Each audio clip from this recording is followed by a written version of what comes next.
សួស្តីបងប្អូនទាំងអស់គ្នាថ្ងៃនេះខ្ញុំធ្វើคลิปវីដេអូនេះមួយដើម្បីដាស់តឿនដល់ពុកម៉ែបងប្អូនទាំងអស់គ្នាទូទាំងប្រទេសទាំង25ខេត្តក្រុងឲ្យបានជ្រាបថាសូមបងប្អូនទាំងអស់គ្នាដកខ្លួនចេញឲ្យឆ្ងាយពីមនុស្សដែលគៀងគរបងប្អូនឲ្យទៅជឿលើជំនឿស្ដេចអង្គនេះនិងស្ដេចអង្គនោះឬក៏បងប្អូនទៅហើយគេប្រាប់បងប្អូនថាបងប្អូនគឺជាមេតបអង្គនេះមេតបអង្គនោះឬក៏ជាប្រអិនប្រអង្គប្រព្រំអីចឹងទៅសូមបងប្អូនដកខ្លួនចេញជាបន្ទាន់បើមិនចង់ខាត់បងធំទេសូមដកខ្លួនចេញជាបន្ទាន់ព្រោះអី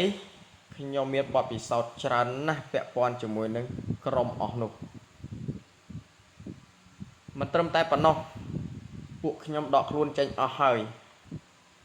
ទៅតែដឹងមួយរយៈក្រោយនេះគឺឪពុកម្ដាយក្មេករបស់ខ្ញុំដែលគាត់ជឿតាមពួកគៀងគរទាំងអស់នោះហើយគាត់ត្រូវខាត់បងច្រើនមែនតើដីសឹងតែគ្រប់ខេត្តនៅតាមព្រំដែនអីហ្នឹងគឺគាត់លក់ខ្ទេចគ្មានសល់ហើយយកទៅឲ្យជន់ឆោបោកទាំងនោះដោយគ្មានបានអ្វីមកវិញតលតែសោះគឺមានតែពាក្យថា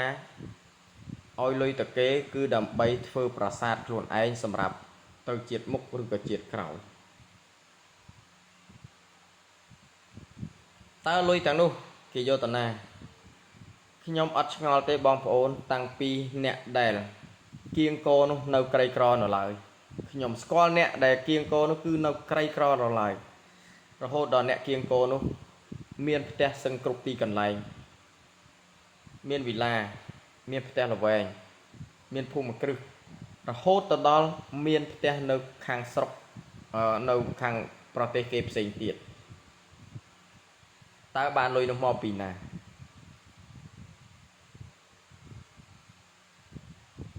តើបងប្អូនណាខ្លះដែលដឹងរឿងទាំងអស់ហ្នឹងបងប្អូនចេញមុខមកខណៈពេលនេះគឺឪពុកម្ដាយក្មេករបស់ខ្ញុំគឺចិត្តដល់ថ្ងៃដែលគាត់ត្រឡប់ទៅវិញហើយម្ដាយក្មេកកំពុងតែខ្វិននៅកន្ទេលឪពុកក្មេកកំពុងតែចាស់ជរាលុយដែលគាត់លក់ដីមកទាំងប្រមាណដែលជាគេអកឬក៏ដែលជាលុយប្រពន្ធរបស់ខ្ញុំខំប្រឹងរកខំប្រឹងទិញដីទុកទីបញ្ចប់គឺគាត់លក់ទាំងអស់យកទៅឲ្យពួកដែលគៀងគរនោះគឺឲ្យទៅគេទាំងអស់សម្រាប់ខ្លួនឯងគឺស្មើនឹង0ឥឡូវនេះគាត់ចិត្តស្មើនឹង0ហើយព្រោះអីគាត់ចាំដង្ហើមហើ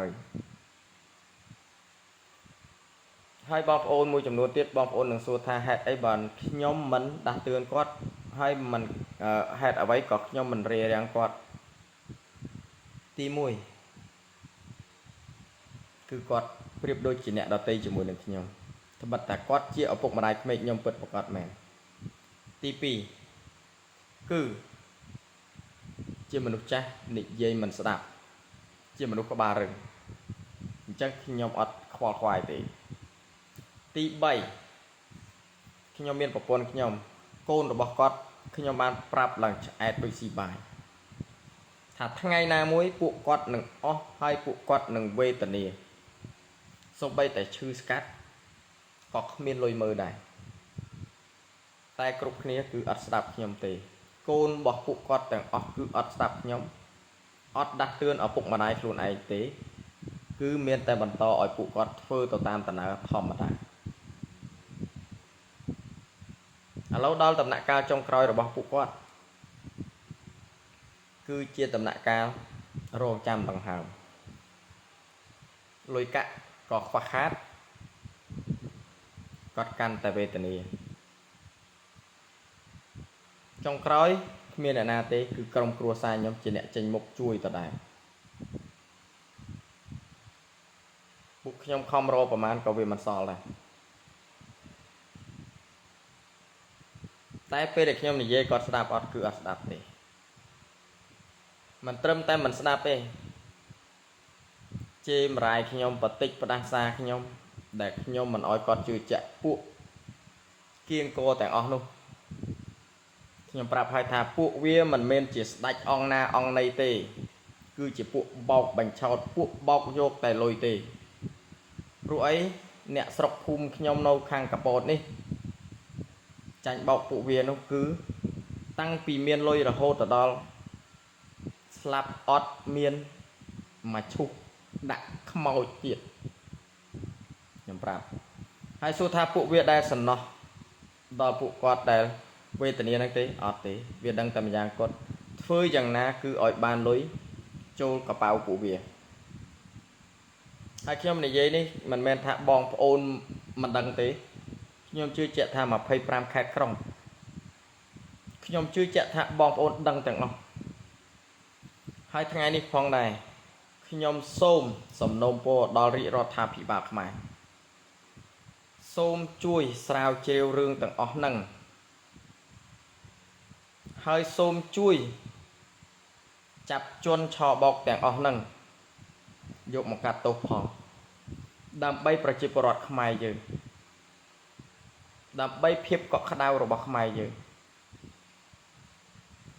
ព្រោះឯជនឆបោកនោះគឺជាខ្មែរធ្វើបាបខ្មែរខ្លួនឯង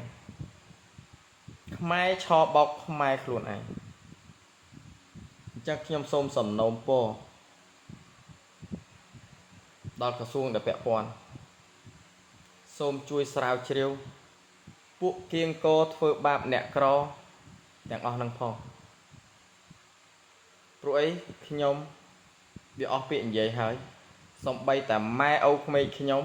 តែខ្ញុំហាមដាច់ខាតរហូតដល់គាត់ដាក់ទំនេរខ្ញុំគាត់ដៀលពូជខ្ញុំឡើងឆ្អែតជាងហូបបាយទៅទៀតរហូតដល់ខ្ញុំបដោយរហូតដល់ទៅសប្តាហ៍ថ្ងៃនេះគឺគាត់ត្រូវអន្តរាយបានថាដូចវិនិច្ឆ័យអន្តរាយអញ្ចឹងគឺអស់លុយអស់កាក់អស់អ្វីទាំងអស់នៅតែជីវិតទេដីនៅប៉ោយប៉ែតរាប់ម៉ឺនដុល្លារ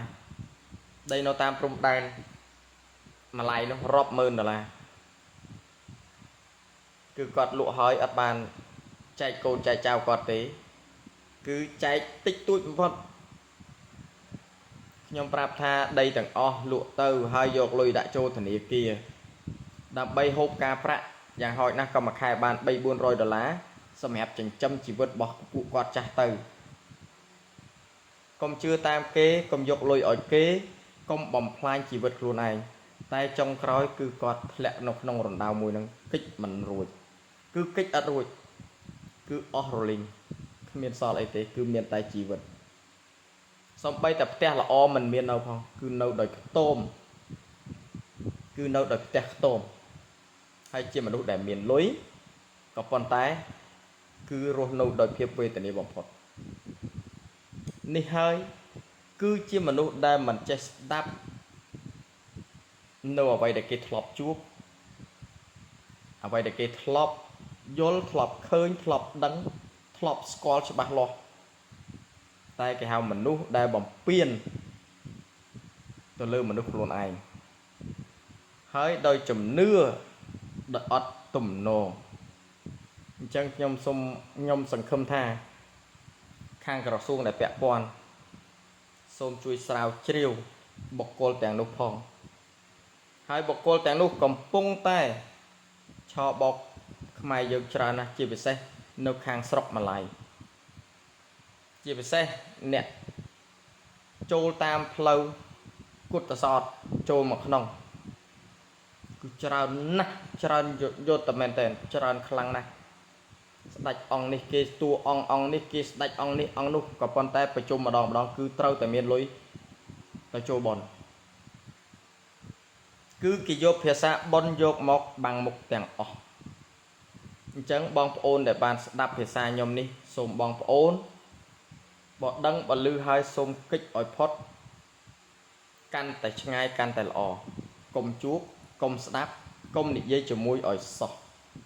សូមអរគុណសូមជម្រាបលា